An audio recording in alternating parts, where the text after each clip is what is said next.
श्री शिवाय नमस्तुभ्यम। आप सभी को बुध प्रसोद की मंगल शुभकामनाएं। भगवान शिव और माता पार्वती की कृपा सदैव आप और आपके समस्त परिवार पर बनी रहे। 19 जून 2024 बुधवार के दिन ज्येष्ठ मास की शुक्ल पक्ष का प्रसोद व्रत है। तो अगर आप व्रत करते हैं अत्यंत ही श्रेष्ठ है, व्रत नहीं भी कर पाते हैं तब भी आपको आज के दिन भगवान शिव माता पार्वती की पूजा प्रसोद काल में ज़रूर करनी चाहिए। तो आज की वीडियो में आप सुनेंगे बुध प्रसोद व्रत की कथा और वीडियो के अंत में आपको शुभ मुहूर्त और पूजा विधि की संपूर्ण जानकारी दी जाएगी। इसके साथ ही बहुत कुछ अचूक उपाय शेयर करने वाली हूँ जो बुध प्रसोद के दिन अगर आप करते हैं तो निश्चित ही इस व्रत को संपूर्ण फल भी आपको प्राप्त होगा और आपकी जो भी मनोकामना है वह पूरी होगी। और अगर आप व्रत नहीं भी करते हैं तब भी अगर आप यह उपाय करते हैं, इस विधि से पूजा करते हैं तो निश्चित ही आप जिस कामना से पूजा करेंगे आपकी वह मनोकामना शिव की कृपा से ज़रूर पूरी होगी। तो सबसे पहले आप सुनेंगे बुध प्रसोद व्रत की कथा।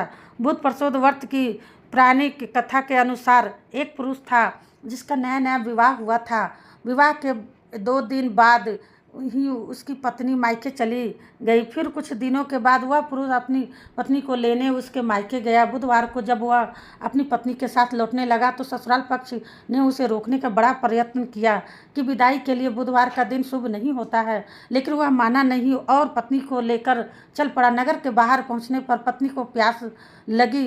पुरुष लोटा लेकर अब पानी की तलाश में चल पड़ा। पत्नी एक पेड़ के नीचे बैठ गई और थोड़ी देर बाद पुरुष जब पानी लेकर वापस लौटा तब उसने देखा कि उसकी पत्नी किसी के साथ हंस हंस कर बातें कर रही है और उसी के लोटे से पानी भी पी रही है। यह देखकर उस आदमी को बड़ा क्रोध आया। वह निकट पहुंचा तो उसके आश्चर्य का कोई ठिकाना ही नहीं रहा, क्योंकि उस आदमी की सूरत उसी की भांति भी। पत्नी भी सोच में पड़ गई कि दोनों में से उसका पति कौन है। दोनों पुरुष झगड़ने लगे। भीड़ इकट्ठी हो गई। सिपाही आ गए। हम सकल आदमियों को देखकर वे भी आश्चर्य में पड़ गए। उन्होंने स्त्री से पूछा कि उसका पति कौन है। वह किंग कर्तव्य विम्ब हो गई। तब वह पुरुष शंकर भगवान से प्रार्थना करने लगा कि हे भगवान, हमारी रक्षा करें, मुझसे बड़ी भूल हो गई। मैंने सास ससुर की बात नहीं मानी और बुधवार को पत्नी को विदा कर लिया। मैं भविष्य में ऐसा कभी नहीं करूँगा। जैसे ही उसकी प्रार्थना पूरी हुई वैसे ही दूसरा आदमी अंतर्याम हो गया। पति पत्नी सकुशल अपने घर पहुँच गए और उसी दिन के बाद से पति पत्नी दोनों नियम पूर्वक बुध त्रयोदशी का व्रत धारण करने लगे, यानी कि प्रसोद का व्रत करने लगे। इसलिए बुध त्रयोदशी का व्रत हर मनुष्य को अवश्य करना चाहिए। ऐसा शुद्ध जी कहते हैं कि बुध त्रयोदशी का व्रत करने से प्रसोद का व्रत करने से सर्व कामनाएं पूर्ण होती है। इस व्रत में हरी वस्तुओं का प्रयोग अधिक से अधिक करना चाहिए, जैसे कि बुध प्रसोद के दिन हरे रंग के वस्त्र धारण करके भगवान शिव की पूजा करनी चाहिए। भगवान शिव को हरी मूंग की दाल अवश्य अर्पित करनी चाहिए और भगवान भोलेनाथ को बेलपत्र, भांग, धतूरा यह भी चीज़ें अर्पित करके विधि विधान से उनकी पूजा करनी चाहिए। बुधवार को दिन भगवान गणपति को समर्पित होता है और भगवान गणपति को सबसे प्रिय होता है दुब्बी घास दुर्वा। तो आज के दिन भगवान को गणेश को दुर्वा अवश्य अर्पित करना चाहिए। बुध प्रसोद के दिन माता पार्वती को हरी चूड़ियाँ अर्पित कर सकते हैं आप और बाद में उसका प्रयोग आप स्वयं कर सकते हैं, चाहे किसी सुहागिन महिला को दान भी कर सकते हैं। बुध प्रसोद के दिन गाय को हरा चारा जरूर लाना चाहिए और इसके साथ ही अगर कोई किन्नर दिख जाए आपको तो किन्नर को भी हरी चूड़ियाँ का दान करना चाहिए। और हाँ, थोड़ी सी हरी मूंग भिगोकर अपनी छत पर पंछियों के निमित्त आप डाल सकते हैं, जिससे कि पंछी अगर खाते हैं तो हर प्रकार की परेशानी जो आपके जीवन में होती है, किसी भी प्रकार का दुख हो, कोई भी संकट हो, तो इस उपाय करने से निश्चित ही समाप्त हो जाते हैं। और आपके अगर व्यापार में बहुत अधिक परेशानियां आ रही है, जैसे कि व्यापार में घाटा हो रहा है या फिर बहुत प्रयास करने के बाद भी व्यापार में सफल नहीं मिल रही है, तो ऐसे में आपको हरी मूंग का दान करना चाहिए। लेकिन कैसे करना है आपको दान? देखिए, 1.25 मीटर हरा कपड़ा ले लीजिए। उस कपड़े में आपको हरी मूंग, जो साबुत हरी मूंग होती है वह मूंग ले लीजिए, उसी को उस कपड़े में आपको बांधना है। 1.25 हरा मूंग और 1.25 मीटर ही आपको कपड़ा चाहिए। और आप जैसे कि कई लोगों के प्रश्न आते हैं कि 1.25 हरी मूंग क्या होती है। देखिए, मतलब 250 ग्राम में 1 पाव होता है, तो आप समझ लीजिए 350 ग्राम साबुत हरी मूंग दे सकते हैं आप। इसी प्रकार से जब आप दुकान पर जाकर 1.25 मीटर कपड़ा बोलेंगे तो दुकान वाला आपको दे देता है। और हाँ, अगर आपकी सामर्थ्य है, आप समर्थ है, तो आप इससे ज़्यादा भी कर सकते हैं कि आप कपड़े को 1.25 मीटर से 5 मीटर तक कर सकते हैं। इसी प्रकार से साबुत हरी मूंग जो 1.25 पाव बता रही हूँ मैं, इसे आप 1.25 किलो कर सकते हैं, 5 किलो कर सकते हैं।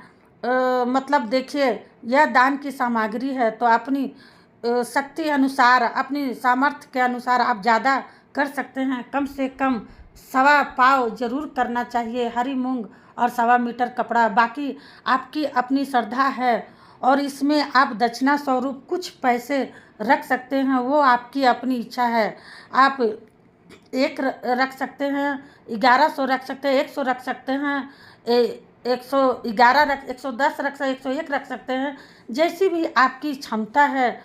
और बुध प्रसोद के दिन भगवान शिव की विधि विधान से पूजा करने के बाद यह जो सामग्री है भगवान शिव के पास ही रखिए, शिवलिंग के पास ही रख दीजिए। पूजा पूर्ण हो जाती है, उसके बाद से आप किसी भी ब्राह्मण को या पुजारी को दान कर सकते हैं। अच्छा, इस सामग्री का दान आप चाहे तो किसी किन्नर को भी कर सकते हैं, क्योंकि बुध का जो दान होता है वह किन्नरों को भी दिया जाता है। तो अगर आपको ब्राह्मण मिल जाते हैं तो ब्राह्मणों को दान कर दीजिए, ना मिले तो किन्नर को भी दान कर सकते हैं, या फिर शिव मंदिर में कोई भी पुजारी हो तो आप उससे भी दान कर सकते हैं। ठीक है, तो इस सामग्री का दान आप बुधवार को कीजिए, बुध प्रसोद को कीजिए। निश्चित ही परेशानियों से आपको मुक्ति मिल जाती है।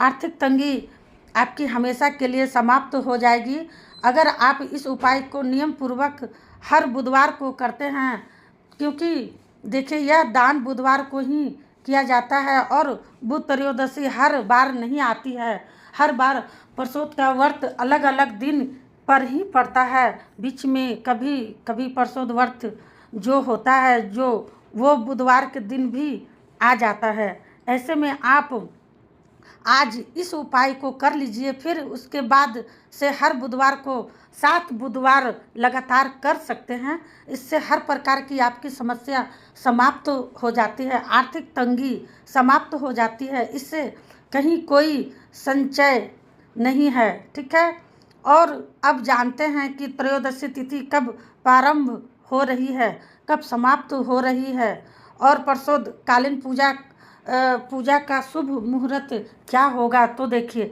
ज्येष्ठ मास के शुक्ल पक्ष की त्रयोदशी तिथि प्रारंभ हो रही है 19 जून बुधवार को सुबह 7:20 पर, और समाप्त होगी 20 जून को, यानी कि गुरुवार के दिन सुबह 7:49 पर। ऐसे में शाम के समय यानी कि संध्या काल में, जब प्रसोद काल में त्रयोदशी तिथि व्याप्त होती है, उसी दिन प्रसोद का व्रत रखा जाता है।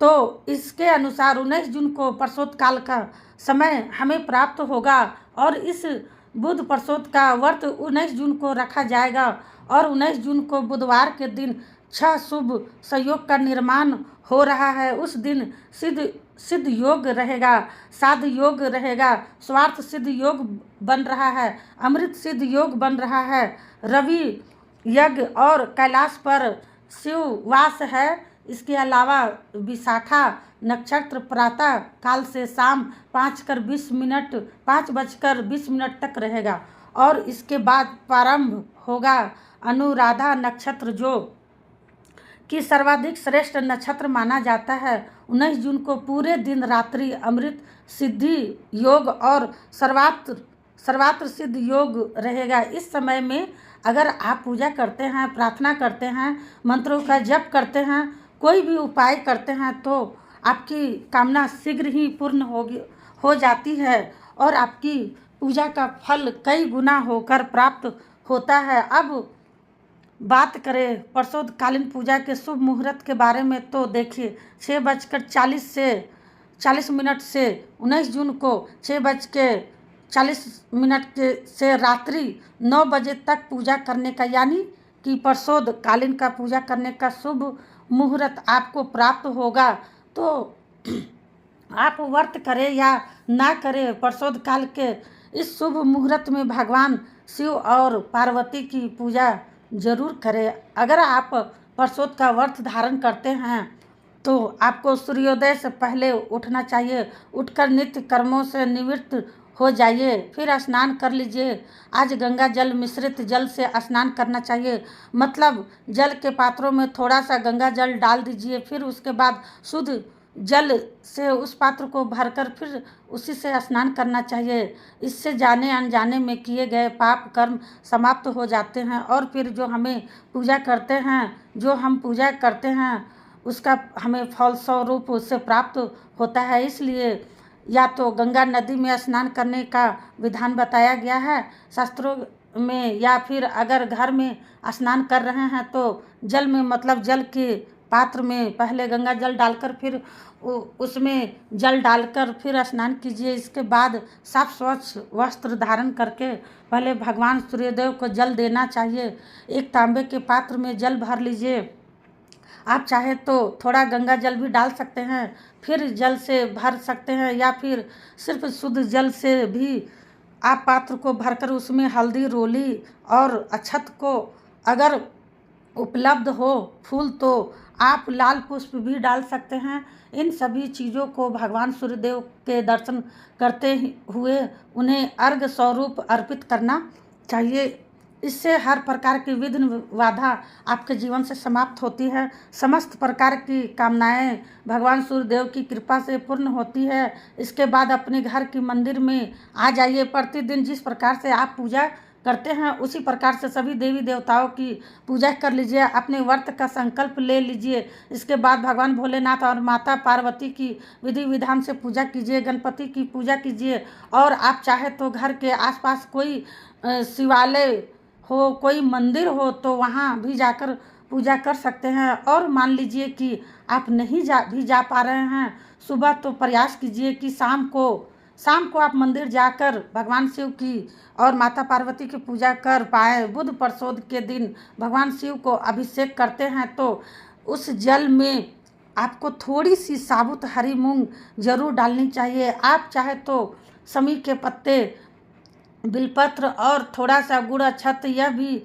सभी चीज़ें भी डाल सकते हैं। फिर उसके साथ ही आप साबुत हरी मूंग भी डाल सकते हैं और इन पांचों चीज़ों का एक पात्र में डालकर, एक तांबे के पात्र में डालकर शिवलिंग पर अर्पित करने से हर प्रकार की विघ्न बाधा आपके जीवन से समाप्त हो जाती है। कोई भी कामना हो निश्चित ही पूर्ण होती है। प्रदोष व्रत के दिन भगवान शिव को आप खीर का भोग लगा सकते हैं, अत्यंत ही श्रेष्ठ होगा।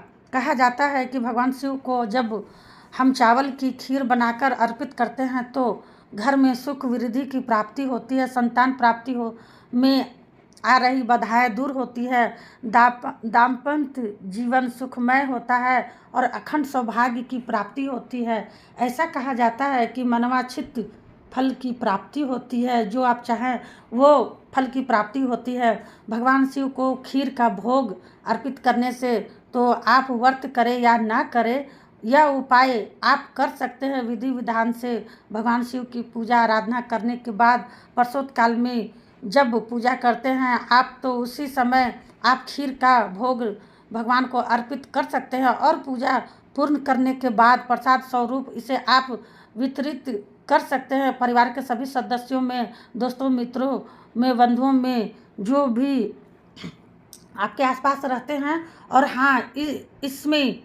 इसमें से आपको स्वयं भी अवश्य ग्रहण करना चाहिए। ठीक है, भगवान शिव का प्रसाद खाकर ही आपको अपना व्रत खोलना चाहिए।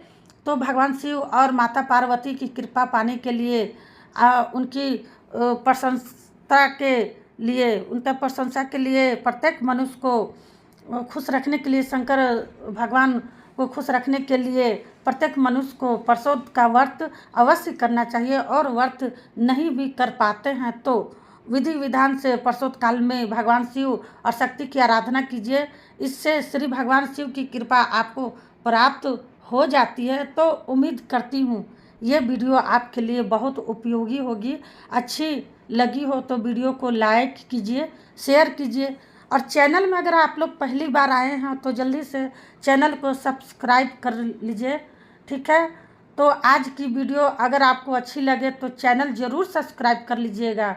हाँ, बेल आइकन घंटी भी प्रेस ज़रूर कर लीजिएगा, ताकि इससे क्या होगा कि इस चैनल पर जो भी नई वीडियो अपलोड होगी उनकी नोटिफिकेशन आपको सही समय पर प्राप्त होगी। मिलती हूँ दोस्तों आपसे अगली वीडियो में, तब तक के लिए नमस्कार दोस्तों।